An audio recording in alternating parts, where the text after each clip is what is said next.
I will call the meeting to order. Our first item is the Pledge of Allegiance. I pledge allegiance to the flag of the United States of America and to the republic for which it stands, one nation under God, indivisible, with liberty and justice for all. Mr. Mosel, will you read our mission statement? The mission of the Marshall Public School District is to educate, support, and prepare all learners for success. Thank you. Next item is approval of the agenda. I need a motion. So moved. Second. Moved by Sarah Runchin, seconded by Sarah Brink.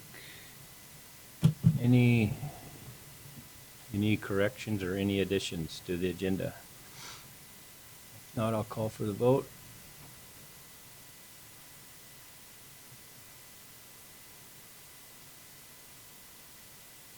The agenda is approved. Next item is our public forum. Is there anybody from the public who would like to approach the board? Seeing none. Next item is our legislative update. Jeremy? Yeah, thank you. And Emily, if you can pull on the screen, I'll just kind of nod at you when I'm ready to switch slides. So I wanted to share just a few things. As you guys all know, there have been a lot of legislative changes in this last session that are going to impact our schools. And Deion's going to go through and give a budget update specific to Marshall Public Schools in a little bit. And prior to that, I wanted to walk through some of these legislative updates. Some of these things are related to budget. Some of these are going to be more policy changes, some academic changes. But I want to hit a few of these highlights and share a few things with you. So the slides that I'm going to share are taken directly from MDE. I did a legislative update that they had some people down here in Marshall putting on, and they shared a presentation. You can go on their website, and this original presentation is like 125 slides long. I won't put you through all of that. I picked 23 slides, I think I have, of kind of highlights. So I'm just going to hit some of the key points. Emily, you can go ahead to like slide 3, I think is where I'm really going to start. And just some of these key points. So these are snippets right off at MD site. They're actually their slides. I'm just going to share, except for this slide. All the rest are from them. I'm going to share some pieces.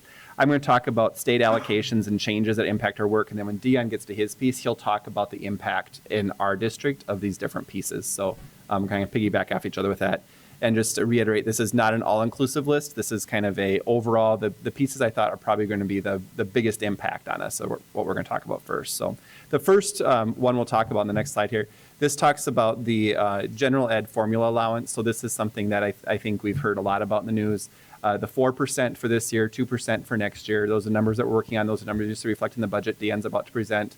And then they added another piece where it ties to inflation.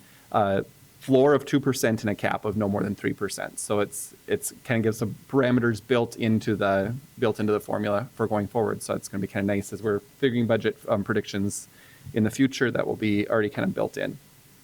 Next one, the cross subsidy pieces were some pieces we heard a lot talked about. The first slide here talks about special ed cross subsidy. We know that the special ed cost does not meet the special ed expense in any district in the state. So they set a lot of money aside to look at closing that gap between what it costs for special education and what our revenue is. And they're reducing that difference by 50% overall. So there's going to be a big impact with special ed. And then the next slide looks at EL as well. That's the other cross-subsidy piece that was addressed in a pretty significant way. And we have a number of EL learners in our district, a lot of programming that takes place around this, and a lot of that, or the cost of that isn't completely covered by the general ed formula. So closing some of that gap. So it's money that we haven't gotten before, money that we didn't know what to expect going into this session. We knew there was going to be some changes. This will impact our district in a big way as well. And again, Deion will cover some specifics of those when he gets to his budget presentation here shortly. E12 learning, early learning is the big piece. VPK, as you know, Marshall's been participating in VPK for a number of years. A program where the 4-year-old preschool is covered by the state in some money that comes through the general ed formula. There have been 4,000 temporary seats, so every year we've had to go back and ask for some of these seats and ask for permission to maintain having that. That's been approved every year for the last number of years. This legislative session, they made those seats permanent. So the 4,000 seats that were temporary are now existing. And then they added some additional seats going forward. So in fiscal year 25, there'll be an additional 3,000 seats provided for the state, We don't know yet if that means like existing programs will be able to expand, or if it means schools that don't have will be able to get into VPK. We know there's going to be 3,000 additional seats in the 25 year. And then the following year, there's an additional 2,200 again. So kind of stepping up as we go forward with that. So that'll certainly be positive for our families in Marshall and across the state. Next one, free meals. You've heard a lot of talk about that too. This one, when we get to the food service slide and the budget here in a little bit, it's really hard to look at food service because it was provided free by the federal government, and then it was a full pay, and now we're going to provided free by the state. So there's a lot of fluctuation there, but we know that we want to make sure our kids have meals in schools as a priority for the legislation this year, and this was provided. This is now in statute, so this is going forward. Meals for students are going to be provided at no charge. The catch with this, or just something to kind of think about, it's the one breakfast, one lunch per day per student. So it's not whatever they want to eat is free. It's one breakfast and one lunch. There are, questions like, what if a kid wants two lunches? That they'd have to pay for the second lunch, or if they want the a la carte piece, those will still be available, but that'll still be charged. But we know that every kid will have access to a breakfast and a lunch at school at no charge. So that will certainly benefit our students and our families in town. The question's going to come about compensatory. The next slide talks about that a little bit. There's still some questions with this, and even the presentation from MDE, when we sat on that, they said, we've got some ideas. We're hearing more about what those ideas are. Not everything is completely figured out, and some of it's we think this is how it's going to work out. So we're doing, we're following these along and trying to figure it out for ourselves, as the state is trying to figure out a lot of this going forward too. Compensatory for next year, I'll go back to this year first. There was a change this year in how they calculate that. There was a direct certification that happened this year that hadn't happened before. And Deanne will show you some numbers in his presentation that talk about how that really impacted the number of students who qualified for free and reduced lunches, where they wouldn't have before. They don't have to fill out the form. Basically, they directly qualify. That affected a lot of families, a lot of kids, and certainly in a positive way. The state is going to use some of that direct certification going forward as their calculation with this. For the first year, there is a hold harmless number, we'll say. So whatever account was this year, which was increased from the previous year significantly, that becomes our number that they use for this first year.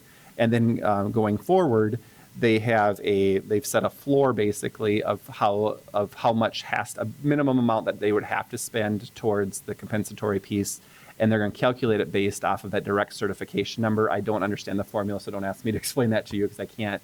But it's going to be based off of that, and that's how they'll calculate it. It's going to look different in how it comes going forward. But there will be some different look at how they figure this compensatory number for the districts.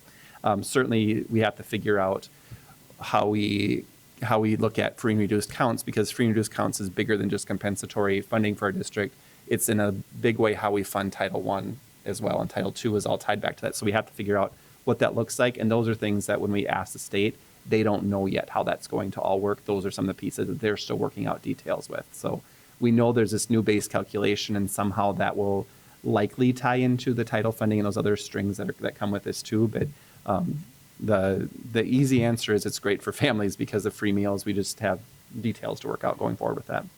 We'll have a difficult time getting access to the information from parents, won't we?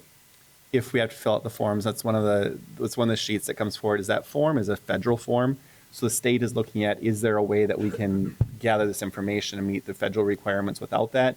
And that's one of those unknowns at this point, because I agree that will be a challenge. It's been a challenge to fill them out currently, knowing that the carrot for families, if you will, to complete that form, certainly the family qualified for free or reduced price lunches with that previously, but it affects in the district so many other things with those additional funding pieces. Yeah. Going forward, the meal is already free for everyone, so how do we communicate that in a way that makes sense to our families?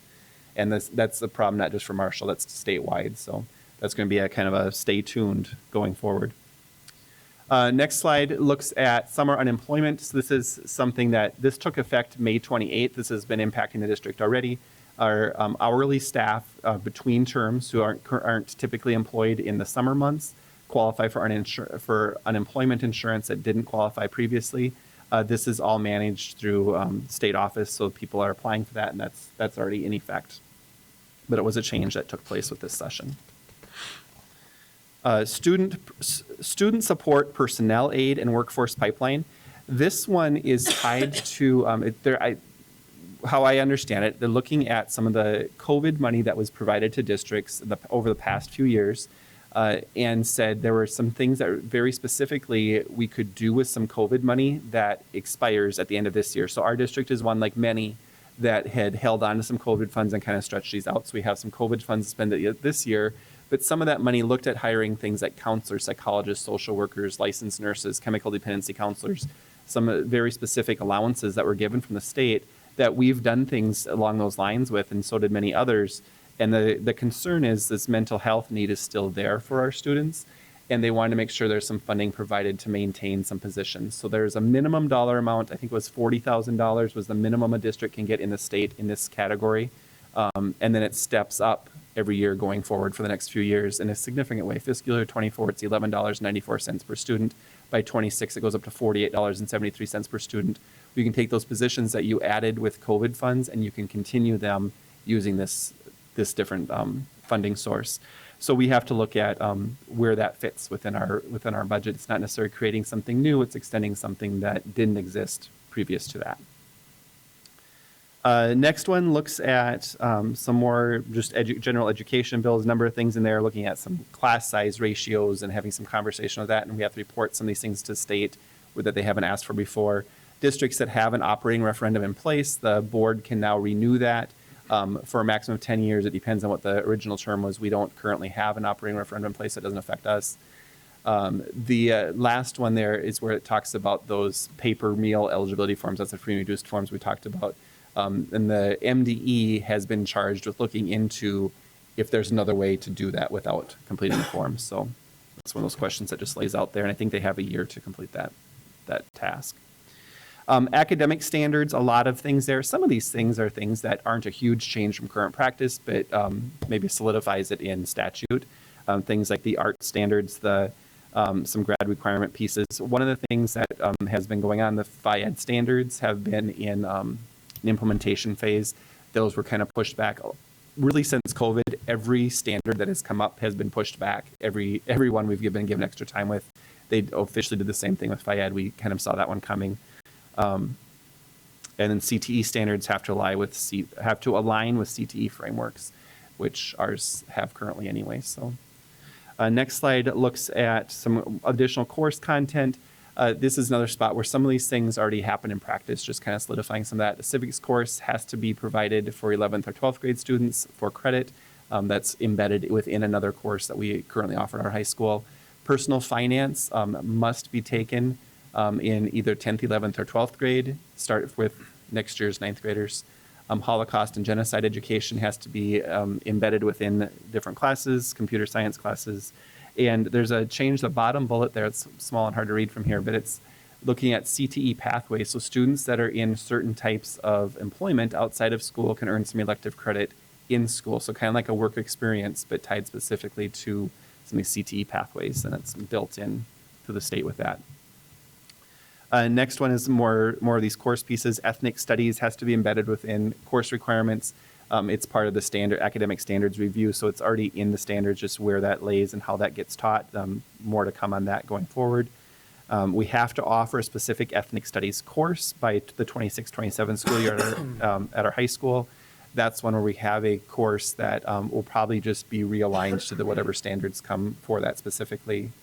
We have I can't say the name of the class right now because I'm drawing a blank, cultural studies or something that exists right now at the high school. So will be in alignment with that. I'm not going to go through all the bullet points, but a number of things around that. You can go on the next slide. Safe and inclusive schools there was some work done with that. A lot of conversation around non-exclusionary discipline. So looking at suspensions from school won't be allowed for kindergarten through third grade. There's some deadlines on that and some training that takes place with staff on some non-exclusionary methods to consider before this all takes effect. So some things that we need to look at with that, because certainly some of those things are part of our current process, and for us, not just Marshall, but across the state. So a lot of training, a lot of additional pieces from an E that will come along with that. Things that include even like a recess detention that might be a current thing that happens in our elementary schools. When needed, that's some additional considerations going to be made around that with this new legislation.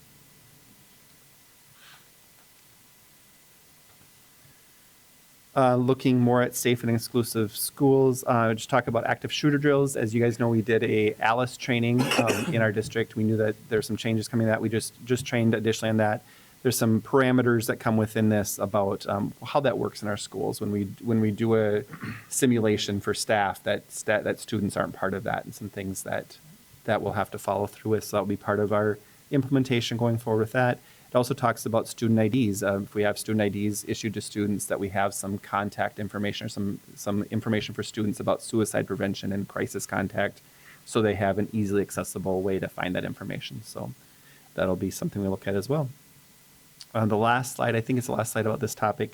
There's a couple things I want to call it. It establishes an MTSS framework looking at social, emotional, and behavioral needs. We've used MTS framework in Marshall Public Schools for a number of years, so this kind of solidifies some of that work that we spent a lot of time on.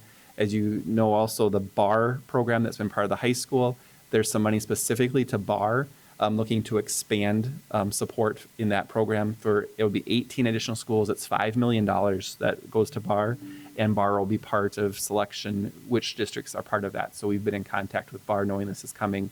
In fact, we just talked to them today about what that could look like, hoping we can access some of that and become one of those 18 schools, looking at hopefully the middle school as part of that. A lot of these, and I left these slides off of this presentation, but a lot of these different sections have very specific grant money tied to them as well. A lot of like teacher education grants, a lot of grow your own grants, looking at our students and how we prepare them for future success. A lot of things around CTE, the BAR is a big thing. So those are things that we'll be watching going forward too. There's a lot of money tied through some of those grants. What's your sense on the BAR? Since we were kind of on the front end at the high school with BAR, I feel like we're in a good spot to be able to access it. They have not developed what their criteria is yet. So that's why we've had those ongoing conversations just from the time even before this started, we kind of knew that this was in the talks. So Brian and Paula were both at the conference in California here at the end of the year with a team of teachers from the high school. Middle school teachers had started doing some conversation around BAR and what that could look like in this building. And certainly BAR has been part of that too. So they're very aware that we're interested in that and expanding it. And the expansion to other grade levels, they started off really looking at that high school transition piece with BAR. Looking at expanding to elementaries and middle schools is something the BAR is interested in. So that's something that we're excited about as well. I would say there's a lot of positive conversation around that right now. Online instruction is the next slide. A big change with online instruction is previously districts had to have permission from the state to provide online instruction if you wanted to be completely online. And I'm not saying in any way that I think that's where Marshall Public Schools is at. But it gives us a little more flexibility with what that would look like if we wanted to offer some online classes and that sort of thing. So that would probably be more at the high school, thinking about credit recovery and some pieces around that, how that works. But how you qualify to be able to do that is different. One of the catches within there is it has to be with our currently enrolled students. If someone would come from a district that doesn't provide online instruction, then you still need MDE approval to provide to non-enrolled students. So the idea there is not creating some online presence that is drawing people from all over the state, which we're certainly not a spot where that's something we're looking at anyway. The next few slides look at the READ Act. There's a lot of work around reading.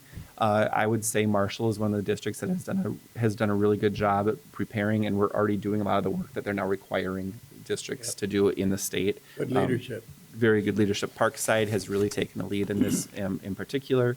Southview the last couple of years has been doing a lot of work with it in middle school, starting to have some of these conversations too. So our Parkside staff have done a lot of training and a lot of research on how to implement some of these strategies within.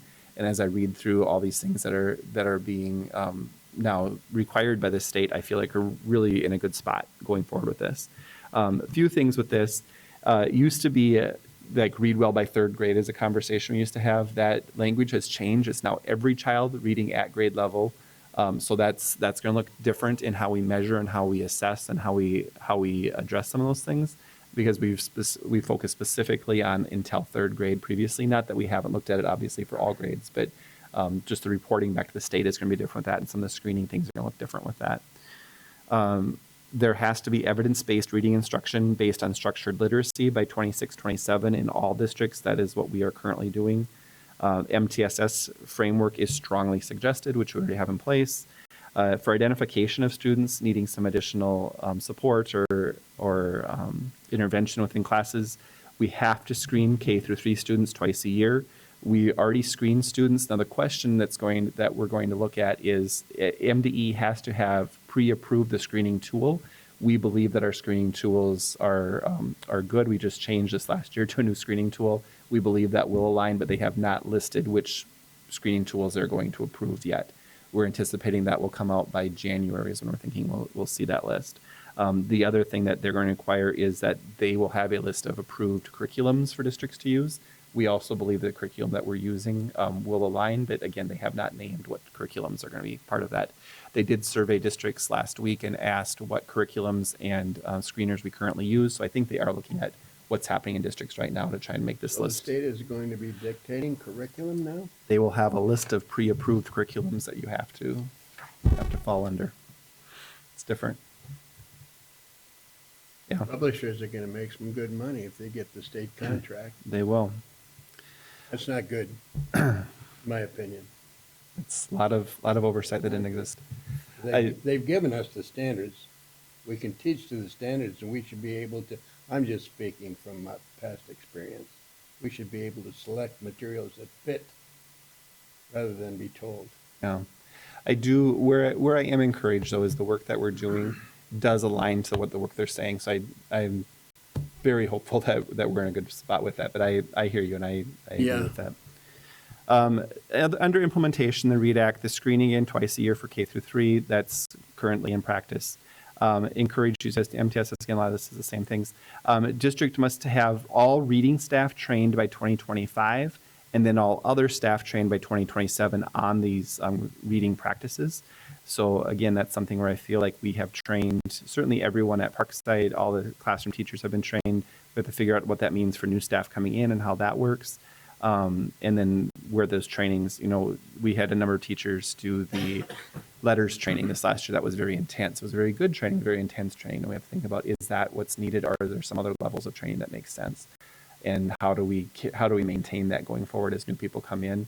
And then at Southview, we have all of our reading teachers have been part of the same training the Parkside did, but our math teachers that haven't been taught reading haven't had that training. So by 2027, we need to figure out how we train math teachers at Southview as well, knowing that literacy is part of the work that everybody does. So, yeah, a lot of pieces tied in within that. Let's go on the next slide and look at some other pieces. Tier 1 teachers used to be on independent contracts. They were not part of the collective bargaining unit. That is changed with this new legislation. That also includes ABE and ECFE teachers. The ECFE had a separate kind of clause within our teacher contract.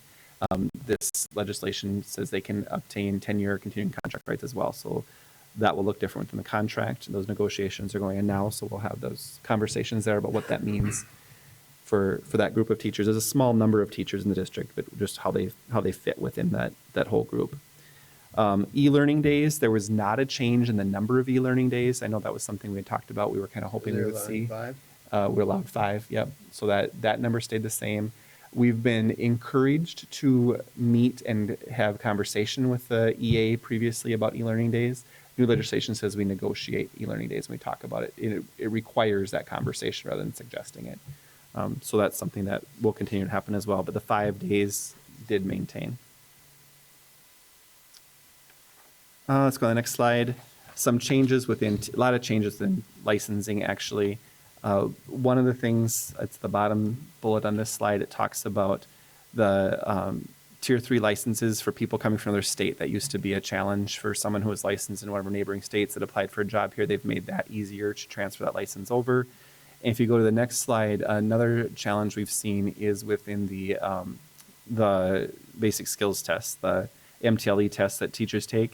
Everyone had to take a basic skills test and then a pedagogy test. The basic skills test has basically been eliminated. No one needs that anymore. It has been eliminated, not basically, it has been eliminated. It's not needed for anyone anymore. And the pedagogy test, if someone went through a teacher prep program, they don't need to take the pedagogy test. If they haven't done a teacher prep program, so like someone on a Tier 1 license who's working to move that forward without taking the full teacher prep classes, they would still have to take that test. But it's a much smaller number of people that would need to take the pedagogy test. So that's a significant change as well. Those are the ones I highlighted. Like I say, lots of pieces, lots of information, and a lot of details that we still need to figure out. So all of those are things we're working on. We're starting to get, we got model handbook from MSBA today. we're looking at, waiting to get the final pieces of what they're suggesting need to be part of negotiations and for student handbooks and pieces that fit in with all this new legislation. A lot of those, MSB is working hard to put some model language together for us that we can include in staff handbooks, student handbooks, negotiations, all those pieces that are policy, board policies. Yeah, We're bringing those federal forward. policy. And just to make sure we're in alignment with the new statutes. Questions? I don't know if I could answer more than what I just shared. That's a lot of information. So Yeah. thank you, Jeremy. Thanks, Jeremy. Our next item is our budget presentation. Leon.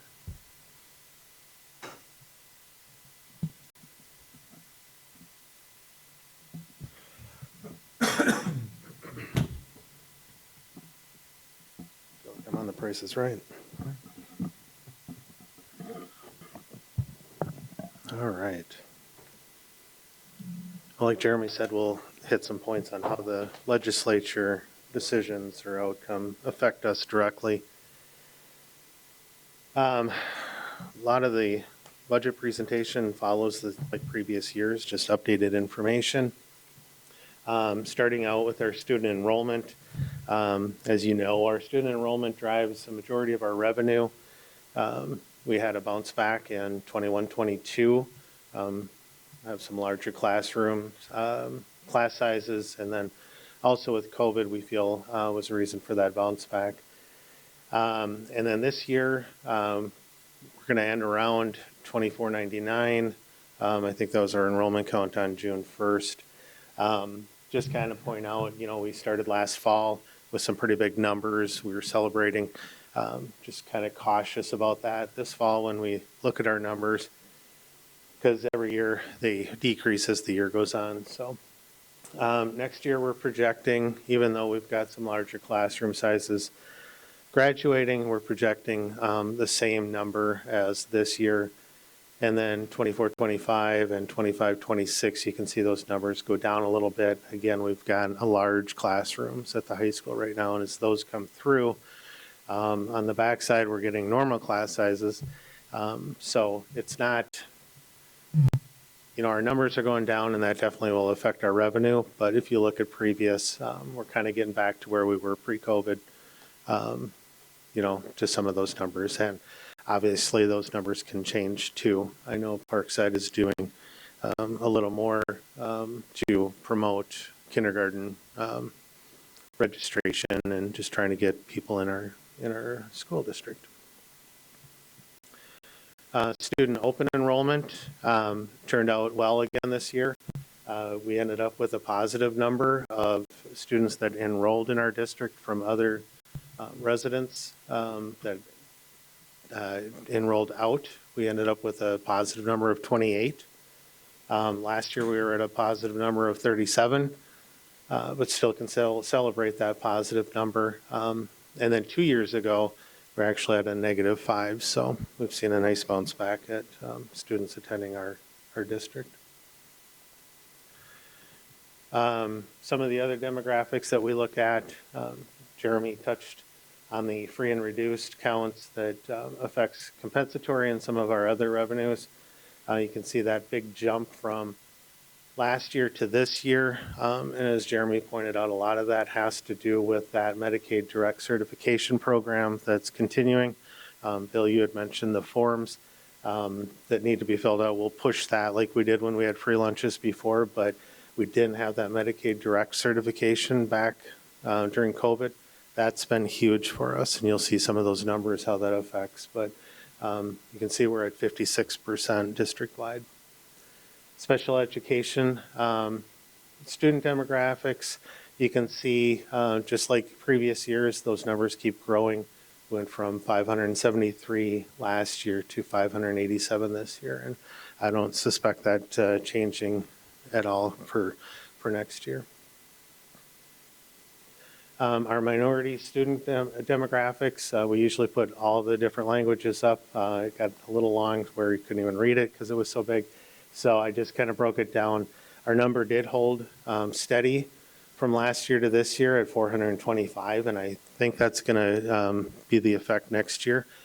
Jeremy and Beth do a nice job of looking at the numbers, looking at the different grades. How do we shift some of our EL teachers around? And do we need additional or not as many? And right now, with some shifting, we're good at the numbers we have. Staffing and class sizes. This is another thing Jeremy and I talked about during one of our meetings. I think this is kind of a celebration. You talk about open enrollment in and out.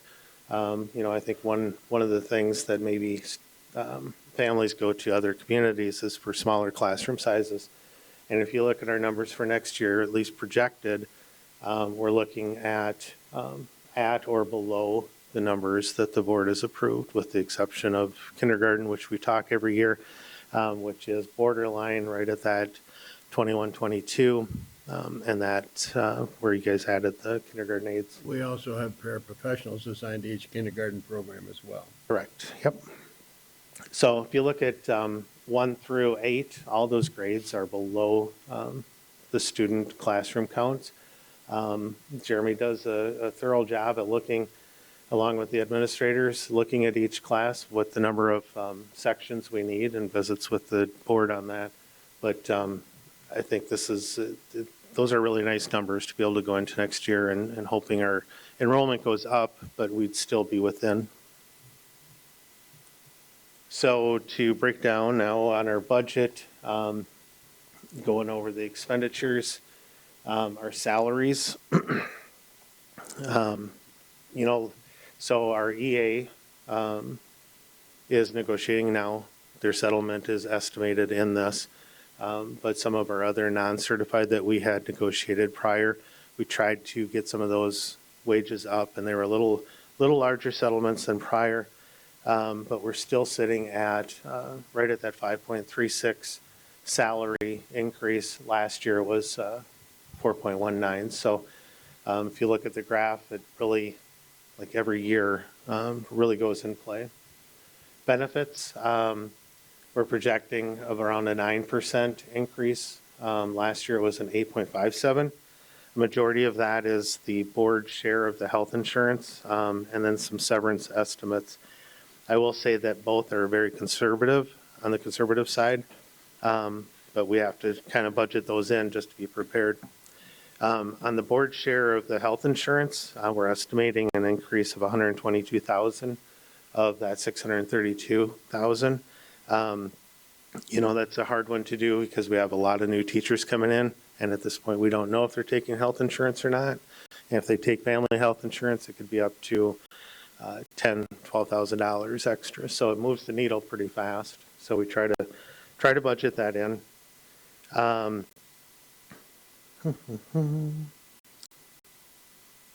And just kind of a side note, we have approximately 280 staff on our health insurance right now out of 422, which is 64%.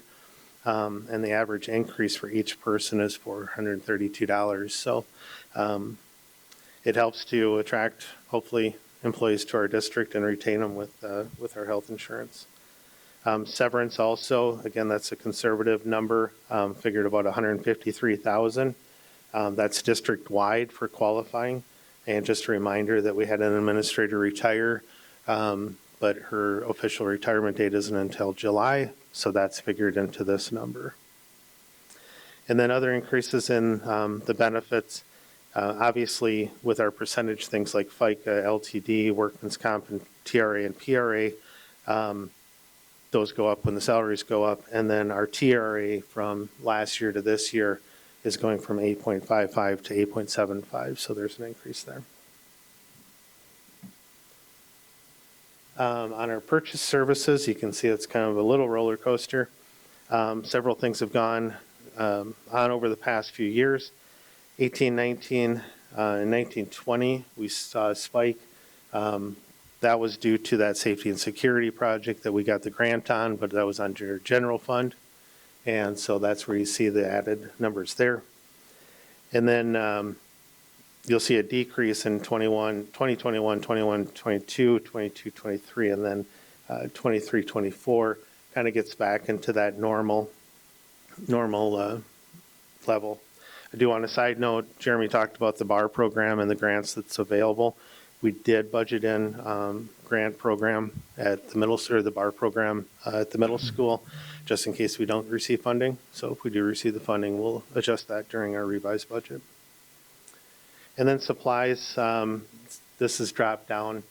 Some of it was due to our COVID, the PPE. We spent about $70,000 this year. And you'll say, why did we spend so much? There were funds available.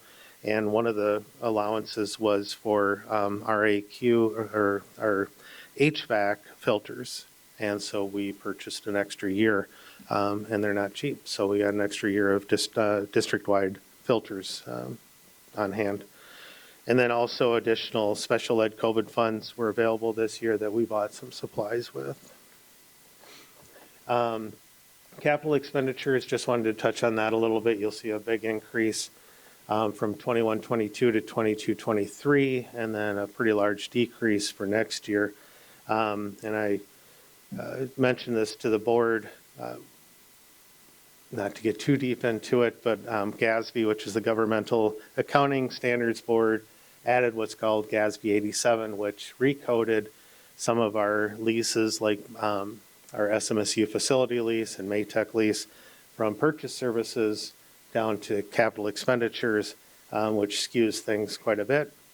So that was the difference there. And then the decrease you're seeing in for next year, a lot of that has to do our 10-year agreement with SMSU on the track, which was $159,000 each year. Our last payment is in 22-23, so that drops off. We do have a new agreement. I think it's a 3-year agreement the board approved that's at $46,000. So there's a big decrease there. And then also one-to-one devices. We've paid off all of our leases. For a while we were doing leases on our one-to-one devices. We've paid those off, and we're going to try to just pay those out of our funds now instead of doing leases. GASB 87 would be one reason why we want to do that. And then something that's not included in our expenditures, I just wanted to touch on. Jeremy talked about the unemployment. That's a big unknown to us for expense-wise. They've got the legislature budgeted $135 million statewide. I have no idea how long that's going to last statewide. So we have not budgeted anything in right now. We'll look at the revised budget. I will say we've had 73 out of probably 110 of our non-certified staff apply for unemployment. So what that all calculates to over 3 months or 2 months, I'm not sure. And we'll have to kind of honestly wait and find out, and then see what's covered by the state. So just to touch a little bit on some of the things that Jeremy talked about. We'll go into a lot on the slides that he talked about. The 4% next year. Really got to keep in mind then it goes down to the 2% the next year.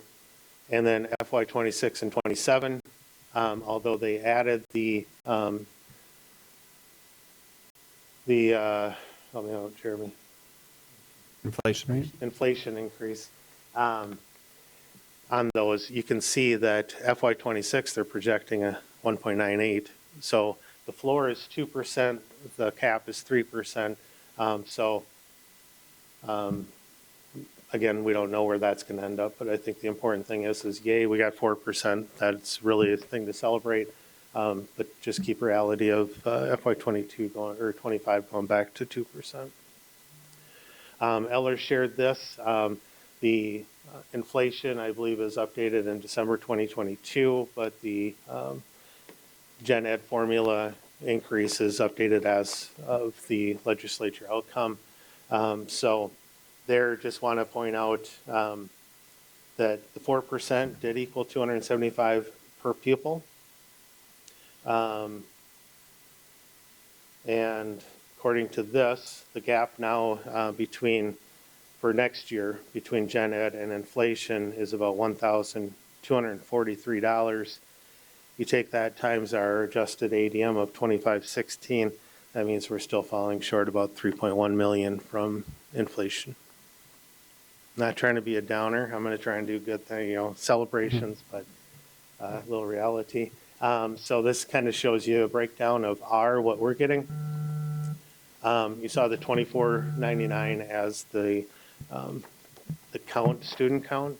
2516 is what we're estimated as our adjusted pupil count, because we get adjusted, if they come here for a month, we get credit for that. So in the past, at 2%, we would have gotten through about 345,000. At 4%, we're getting right around 691,000, so that's awesome. Again, I talked about the inflationary rate, and then 24, 25, going back to 2%. Compensatory, Jeremy touched on this. This just wanted to show going back. So 2021 was kind of the quote-unquote normal year of our compensatory revenue prior to the free meals. It does a 2-year look back, so 2021 was actually 2019 enrollment numbers, and they take a October 1st snapshot. So that was kind of our normal, is right around 2 million. Then the 2 years of free meals, the counts hit, both 2022 and then 2023 this year. We fell down quite a bit in 2022 and then bounced back. And then next year, because of the Medicaid direct certification, and then they're taking our numbers from this year, which was paid, which we got a lot more forms, we're looking at a pretty big jump in compensatory. Our free and reduced count went to 1518 from last year, 1119. Our revenue is going up to a little over $3.5 million. So that is definitely something to celebrate. And from what we know, they're going to hold us harmless on that count for FY25. So Jeremy shared this. The only thing I point out is we'll have a little extra work on our end. The district will have to allocate 80% of the compensatory revenue to the sites that generate it. Each site has their free and reduced numbers and generates a different amount. So we'll have to take that amount and try and fit it into the pieces that qualify. EL, Jeremy talked about this too. The closed gap for the cross subsidy. And Jeremy put it very nicely about how a lot of this money is closing the gap. It's extra revenue, but it's now revenue that we're able to use for the projects or programs, and our general ed doesn't have to subsidize it. So as we look at the revenue, you're going to see the whole number under basic skills. That's how they give us the funds. That includes compensatory and the EL revenue. So when you look at that from 23 to 24, you're looking at $900,000. No, I'm sorry, 1.9. Don't lose one. So this breaks it down a little bit so you can see. So our EL original funding for next year without the legislature would have been around $381,000. The increase that they had to help close that cross subsidy was $284,000. And then we talked about the compensatory funds of a little over $3.5 million. So if you look at the bottom, this breaks down what our actual expenditures are for next year. So for EL, we're at 1.2 million. So you can see a little over 600,000 doesn't cover that. Luckily, the compensatory funds do cover our EL and some other areas. So putting our other basic skills expenses into it, it's around 2.9. So we're actually a little under expensed of what the revenue will receive. I will say with a little more time, we'll find some programs to budget that expense to. But just wanted to point out, if you look at the total 4.1 million in expenses, and you look at last year, 23, we had 2.3 million. We got some time to make up that difference. Special ed, this was a huge one for us too. Big celebration on the amount of the cross subsidy amount that they gave us. Freelancing it. So this gives a breakdown of each year, and I kind of wanted to break down so you can see what the special ed funding, and this is state and federal, minus what our expenditures are. So in 21-22, we ended up spending a little over 1.8 million out of our general fund to cover the special ed expenses. About the same amount in 22, 23, 23, 24, that goes down about $500,000. Our increase in special ed state revenue goes up about $900,000, which is great. On the flip side, we're losing about $232,000 in COVID or the ARF special ed. So it's about $700,000 total, but still a great increase to help close that gap. COVID funds, just wanted to give the whole flow chart of what we've been tracking the last 3 years of all the different pots and trying to keep track of what we can spend it on, when it started, when it ends. I put the arrow at the bottom, our last 2 buckets that we have available for next year needs to be spent by September 30th, 2024. We do plan on spending that in fiscal year 24, so our COVID funds will be depleted after next year. This year, we're estimated to have spent $2.3 million in COVID funds.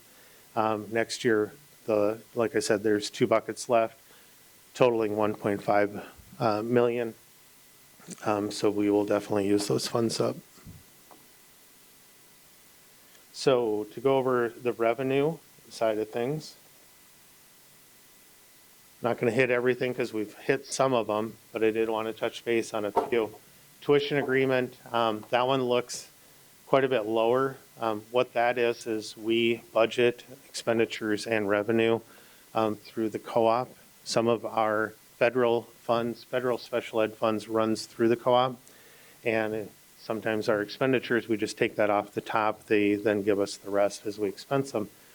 We hired a couple of people last year that used to do the co-op work, so that's where it shows the revenue, but the expenditures also went down that amount. So it really offsets what it looks like we're losing $105,000 revenue.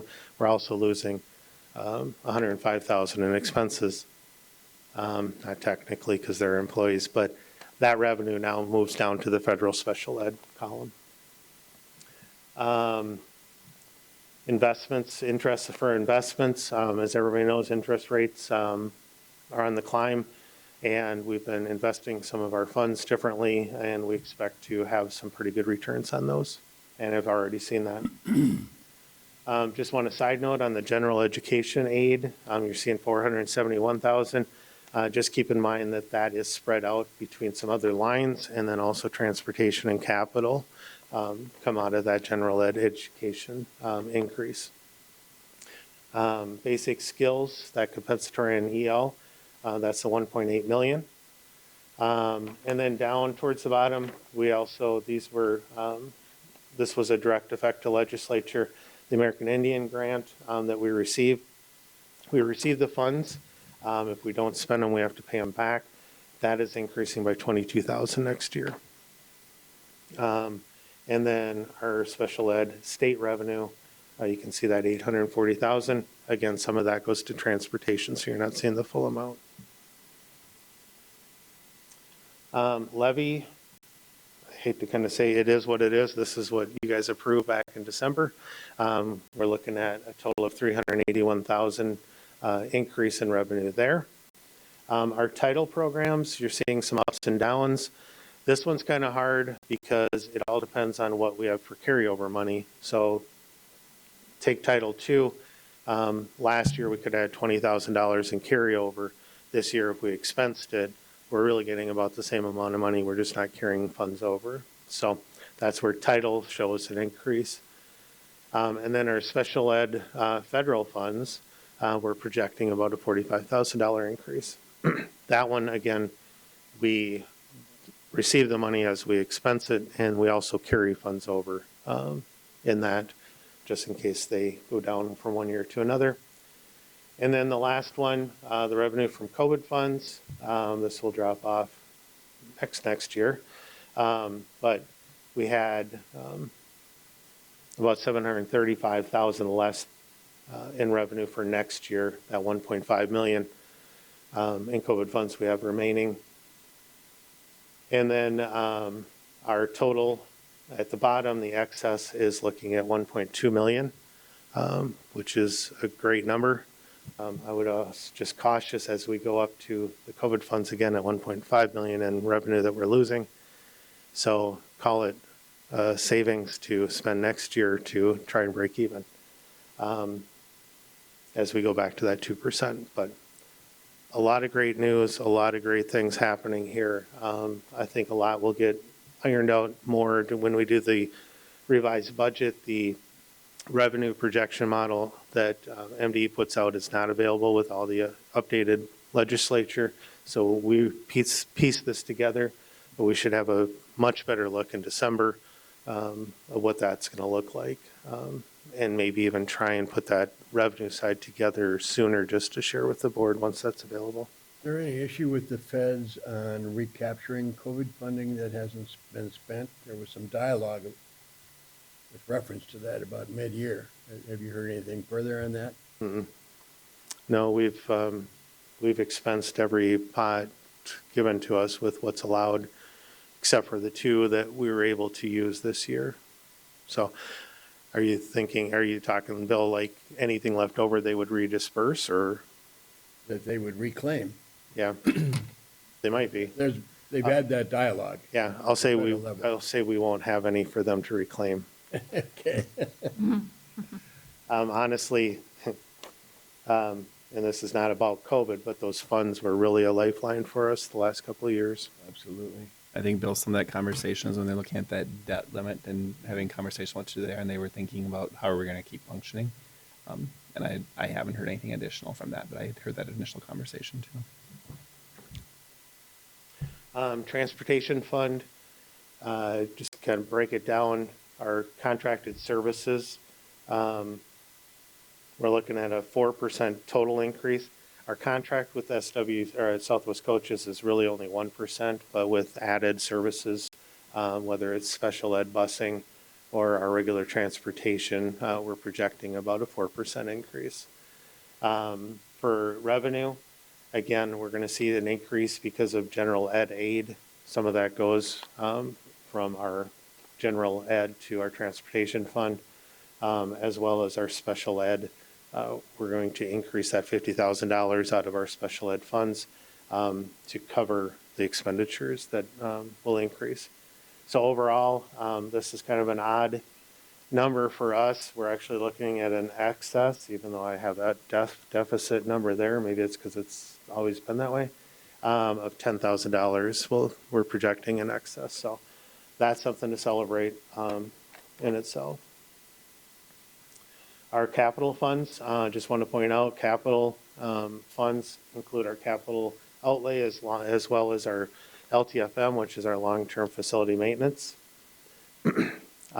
Just breaking that down, our capital expense, we're looking at about $118,000 decrease. There's several reasons for that. Part of our one-to-one device leases were covered by our capital and our general, so that decreased. And then also our curriculum in the rotation for next year is not one of our high curriculum cost subjects, so that decreased also. We were unable to, another decrease last year, we had budgeted for a new van. We can't get a new van. They're not making the new vans. That's probably about 50,000 of that's less too. Good news on the legislature side is prior we had 12 years to use vehicles, and then we'd have to get a new vehicle no matter what. And they passed the law that as long as it passes inspection, we can use that vehicle. So we've got some good vehicles with low mileage that we can still use, even though they're reaching that 10 to 11, 12 year. That's why we're going to purchase a new van. I would say if funds allow in the capital, at some point we would want another 10-passenger van because it is used a lot. Sometimes an extracurricular might have to take the 2 smaller vans, or they could have taken the 1 larger van. So it is a good thing for the district. LTFM, in the expenditures, we're showing about $608,000, sorry. Should have brought my glasses. And as you know, if you walk around any of the buildings this summer, you can see why that is. We have a lot of good things going on, updating necessary things like flooring and parking lots, et cetera. Revenue, our levy LTFM went up about 83,000. That was the big move on the revenue side. Overall, we're looking at a deficit of 641,000, a little over 641,000. Again, that's a lot to do with us catching up on some of our LTFM projects. I added this year so you could just kind of see that deficit, how it affects capital and LTFM. On the capital side, really want to try and build that up. Again, with our leases paid off and our one-to-one devices. Todd has been awesome at securing some of these grants for one-to-one devices that pays majority of the student and some of the staff. Those funds aren't going to be there forever. So we just need to build that up so we're able to pay for those one-to-one devices out of our funds and not do the leases. LTFM, it looks a little scary as big of the drop as it is, down to 395,000. 395,000, 400,000 is really kind of where we should be anyway. We don't need $1 million of money sitting in our bank when we have projects to do. The good news is in FY25, our, actually in FY24, our abatement and IAQ bonds that you guys approved will be paid off. And that'll put an extra $475,000 in our LTFM revenue, which will boost that up and again, get our projects done sooner. Keep in mind, we talked about the theater and then also the high school roof project's going to be a big one, hopefully we can push it out 2 to 3 years. So put this together every year. MDE recognizes those three funds together as a whole general fund. Marshall Public Schools separates them out, which is kind of nice just to kind of see how we're spending things. Overall, with all three funds, we're looking at about $595,000 excess. Food service, first thing I have to do is apologize. I left the expenditures off.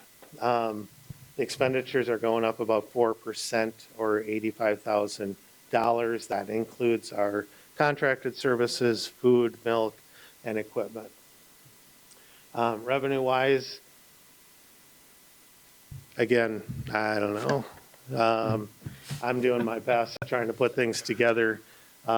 Like Jeremy said, we went from paid meals to federal paid meals to federal paid meals to patron paid meals to state paid meals. So you're not going to be able to follow anything off going past. Basically, we know that our revenue increased when we had free meals, so we should be able to see that increase.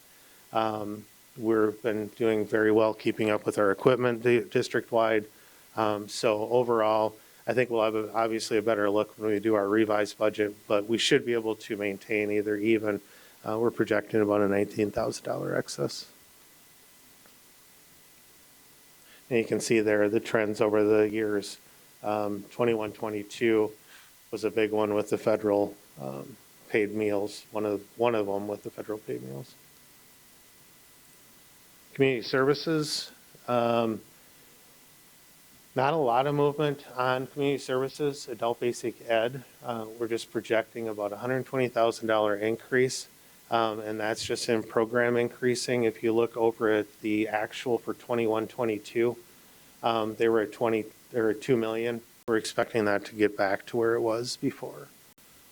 So I think that is a positive, even though I will say on the other side, ABE has been a program that has either broke even year by year with their funding or had an excess. So that increase does not worry me. Revenue wise, you can see the whole total between all programs is about a $23,000 increase. The needle doesn't move much there. Overall, we're looking at a little over $12,000 decrease in community services, which has a pretty healthy fund balance. So, debt service, you'll see an increase. That is the expenditures. That is our principal and interest payments on our debt, and it also includes I should have flipped, so our OPEB trust. So there's an expense that comes out of our OPEB trust every year. And then revenue-wise, levy, we're looking at a $100,000 increase to cover that, along with some state aid. Overall, we're looking at an excess of $311,000. You'll see a little difference from last year. The bond that we just sold in June, we sold at a time where we had to spend down on our debt service to pay the interest, which is kind of it's okay to spend this down, and it's also good for the taxpayers because we didn't have to levy that interest amount. This is the same graph you guys saw when you approved the sale of the last bond, but I just wanted to include it, not looking at the colors as much, but the step downs. You can see we had a step down this year. After 2024 into 2025, we'll see a step down, and then another one in 2027. So I think it's important for our taxpayers to see that we're trying to do a good job of either maintaining or decreasing. So this kind of just summarizes each fund balance. You see the 1.2 in general fund overall. The funds, which isn't really a good thing to look at because you can't spend in other funds. It's $476,000 in excess. And then this breaks down the revenue and expenditures. The percentage is up. You can see our revenue is going up 8.53% in general ed, and our expenditures are only going up 4.7%. Overall, if everything holds true, just remember 22-23 are our revised budget numbers, not actual. 23-24, we're looking at a fund balance of right around 19.16%. Again, I think that is a good thing with the unknowns of COVID, and again, our 2%, returning to 2% to maintain our budget going forward. Any questions? Very thorough, Deanne. Thank you. Thanks, Bill. Thanks, Dion.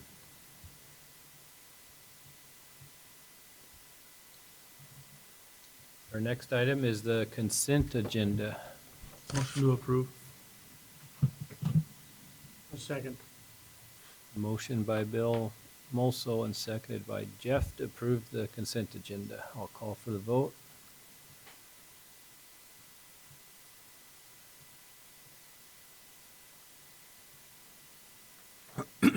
That is approved.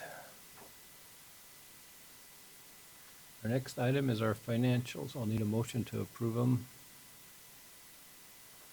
So moved. Second. Motion by Bill Molso and seconded by Jeff. Any discussion? Dion?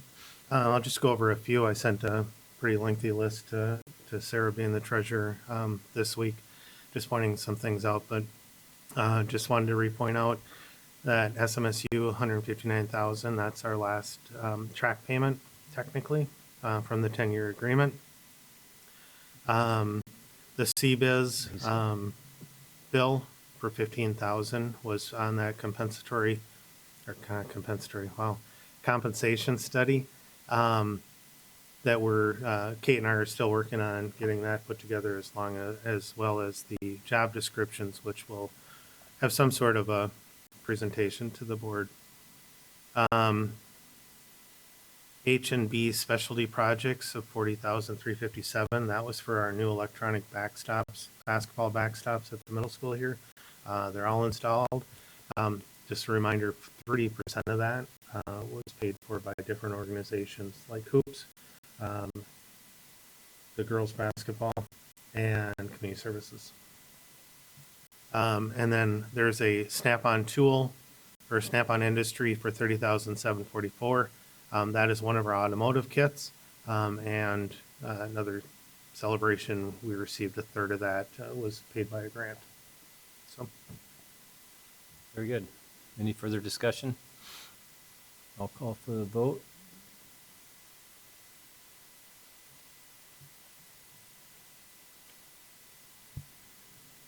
Bills are approved. Anything else? Just a couple of things on the treasurer's report. You see a big jump from April to May. We do receive our property tax payment in May. So that's where you're going to see the revenue going up quite a bit there. And then on the second page, it's showing us at a 7% difference, or a $2.3 million excess compared to the 98,000 deficit. Just caution, we did our payout payroll June 15th, which was a little over $2 million.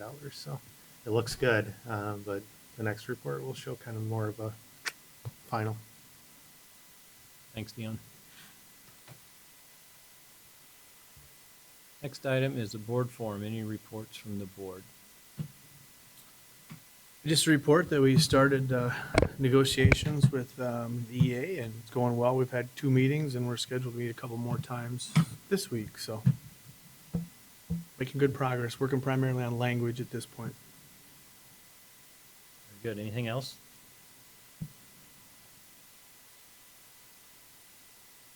Administrative report, Jeremy. All right, I'm just going to give you a few highlights just in the essence of time tonight. My report was legislative updates, so I have nothing additional to report for myself. Early childhood, she shares that the Forest Preschool program still has spots available for 23-24. We talked about the VPK funding earlier, so that 70 spots that we have are permanent for us with no additional fees or anything for parents. So we encourage anyone who's interested to reach out to our early childhood program with that.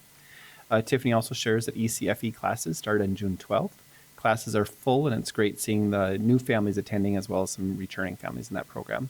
ECFE is offering classes in June, July, and August, and ECSE, the special education, has home visits for birth through 2 population continuing throughout the summer. ESY, the extended school year for students with special needs that are in school, has a few students attending programming this summer as well. A lot of things taking place with early childhood. Parkside, she shares some results on their reading tests. We talked about the reading foundation, all the work that the Parkside staff has been doing. We really saw some great growth this year in foundational reading skills specifically. Kindergarten students went from 104 students at the beginning of the year in the intensive range on the DIBELS test they give, and 31 in the strategic range, to only 35 total at the end of the year within one of those more intensive ranges. So it's a huge change there. In first grade, they went from a total of 102 students in the intensive or strategic range to only 40 at the end of the school year. A lot of growth again too, and a lot of kudos to our teachers and all the work they're doing with that new curriculum and new training and applying that within our students. Darcy also shares by the end of the year, 79% of kindergarten students and 75% of first grade students were at or above the 40th percentile. Direct reflection of the team's hard work. So thank you to all of our Parkside staff. Southview shares a lot about their end of the year activities. Had a lot of different things both on and off the school grounds taking place. Second graders went on a field trip to End of the Line Museum in Curry and Lake Chetek State Park. Third graders went to the Sioux Falls Zoo and Saratoga Park, and fourth graders were treated to a day at the park and an end of the year carnival put on by staff and parent volunteers. So a lot of stuff taking place in the year over there. Middle school shares again about kind of the end of the year wrap up things they did. Fifth graders, she talks about they had all these are thanking the Pride in the Tiger. Fifth graders had a Pride in the Tiger grant to support their field trip to Pipestone. They went to the Pipestone Museum, the National Monument, and Fort Pipestone. Sixth grade students had an amazing day touring the Science Museum and History Center in St. Paul. They want to give a shout out to Pride in the Tiger as well as the History Center for helping make that such a fantastic trip for our sixth graders. Seventh graders, they had a decathlon right here at the school. They had a really fun day out there that day doing that. And eighth graders want to thank Pride in the Tiger and the Marshall Area PTA for grant money that they got to attend the Fagan Fighters World War II Museum by Granite Falls. They got to see a Hellcat fly overhead when they were out there and had a really fun time at their activities. High school, Brian shares the 2023 Pride in the Tiger Senior Scholarship Award Ceremony was held on May 17th at the high school. They had 107 students receive scholarships and awards that totaled over $175,000 to members of the 2023 senior class. Very appreciative of the generosity of the donors, and a special thank you out to Krista Biella, the Pride in the Tiger Executive Director, and to Deb Netling for their work on that event. Pride in the Tiger, their work impacts our end of the school year in a big way. These extra things that make school extra special for kids that we just don't have in our regular budget. Maytech had 16 graduates this spring. They had a ceremony on May 26th. I think most of the board members were there. It was nice to always nice to attend that ceremony. They had a ceremony and then a reception afterwards that they provided for people that are able to attend that. Activities has a lot of things going on as well. He calls out a few things in particular. Speech, Katie Jensen has been our head speech coach. She has resigned from that position. So searching for someone to be our next coach to lead the speech program. Tiger softball wrapped up a successful 2023 years. We lost tight games and to the eventual state championships, our champions, Mankato East, and section runner-up New Prague. Jack Hausman, who has been leading that program for over 23 years, also resigned at the end of the season this year, so looking for a new softball coach. Track and field, the Tigers had 11 girls qualify for the state tournament. They had a really exciting end of the year. The 4x800 relay team of Miracle Tucker, Allison Sample, Anna Keeker, and Talia Bigler received a fire truck escort back into town as they placed first and broke the Class 2A record. A lot of fun for those girls at the end of the year with the track and field. Golf, Luke Ellers qualified for the golf in state tournament in Jordan this past week, so good luck to Luke.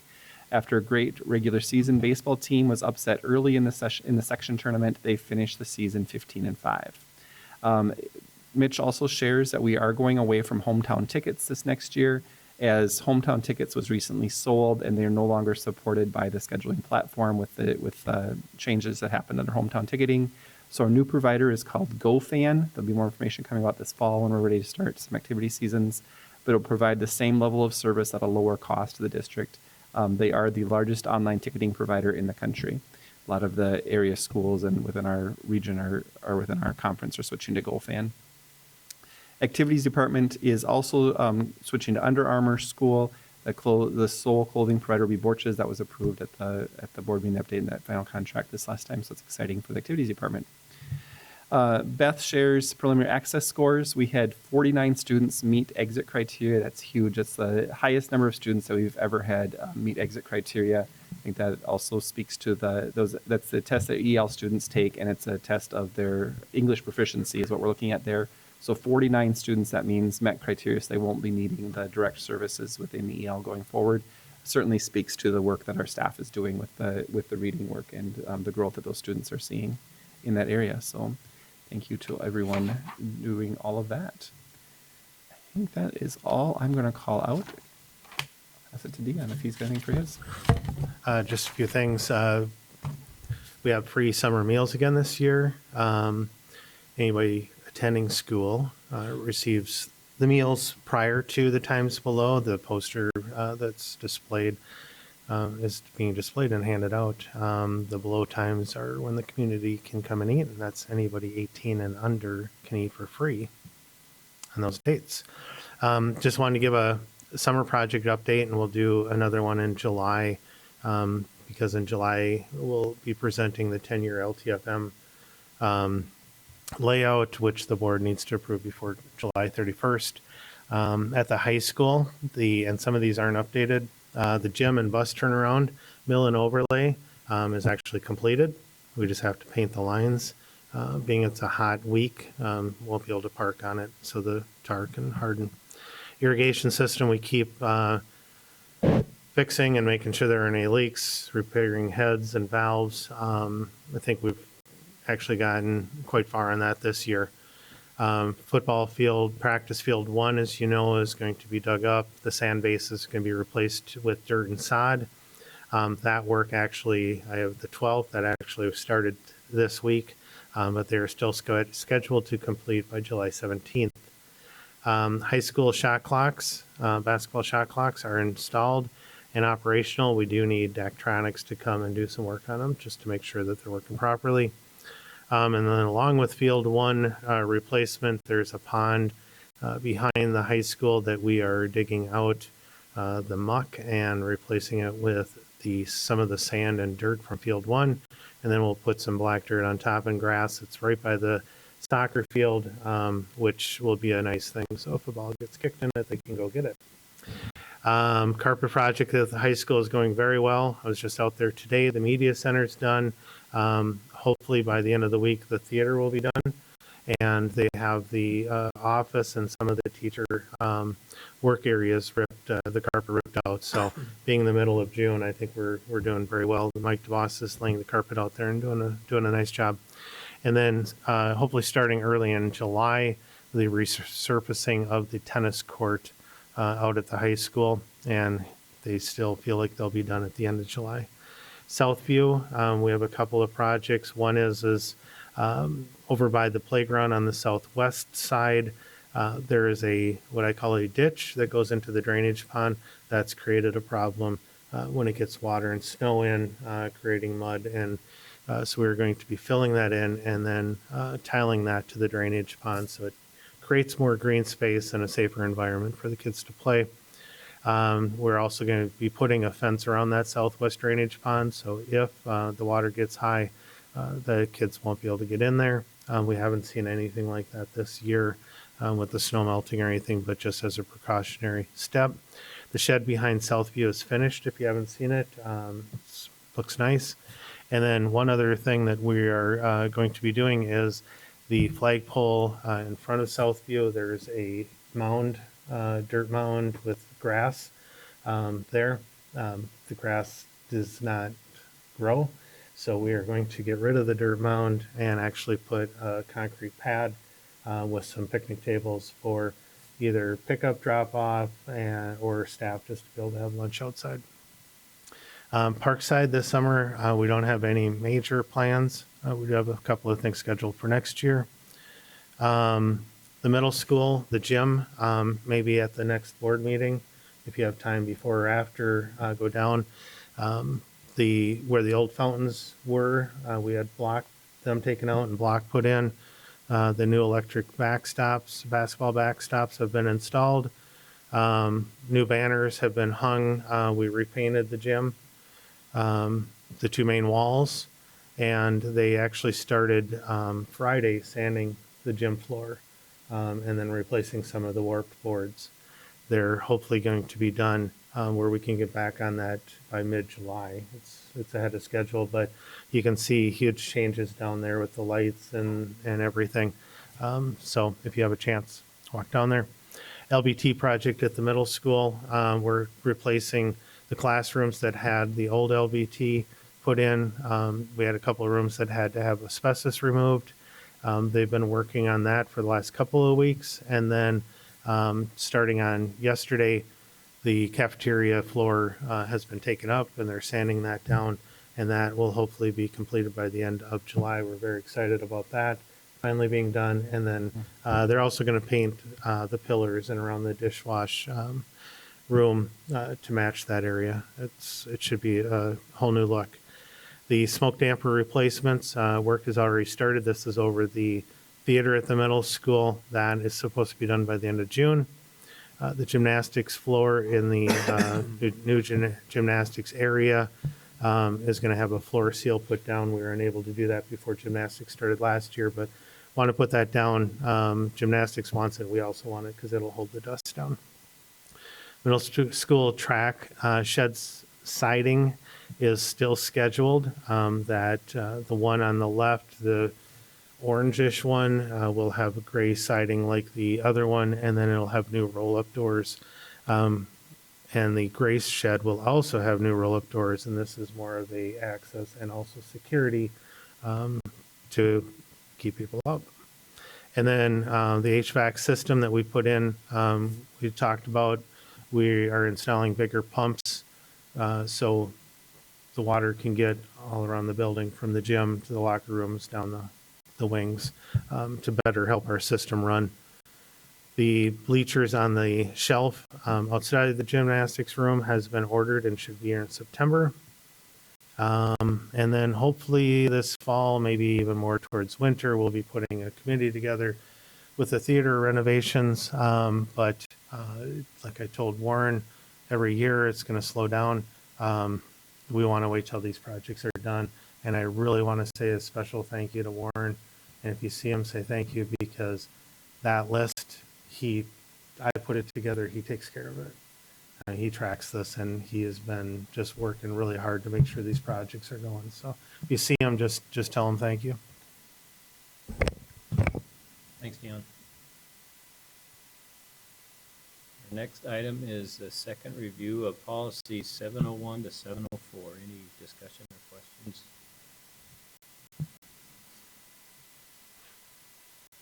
And then the next item is the first review of 705 to 709. Any questions on those?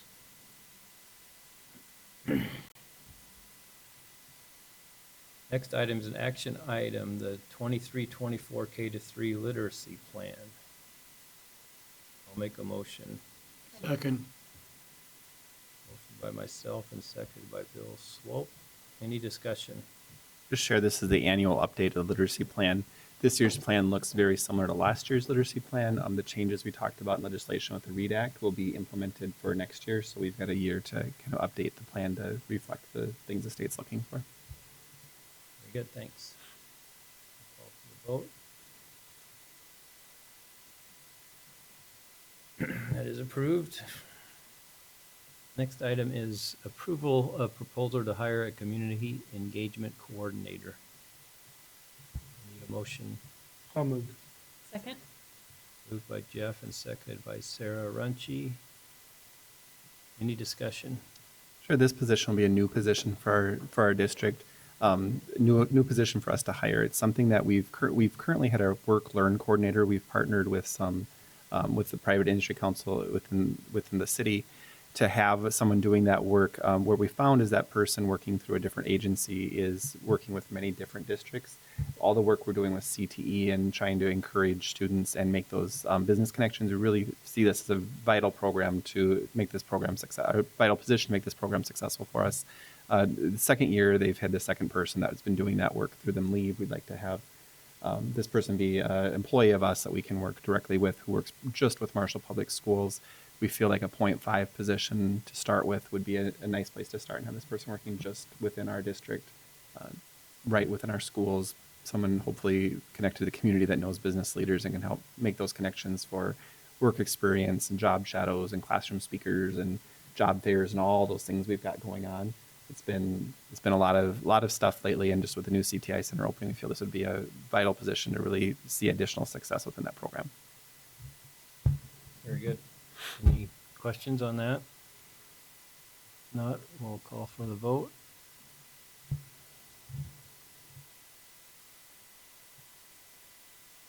And that is approved. Meeting adjourned. Thank you, everyone. Thank you.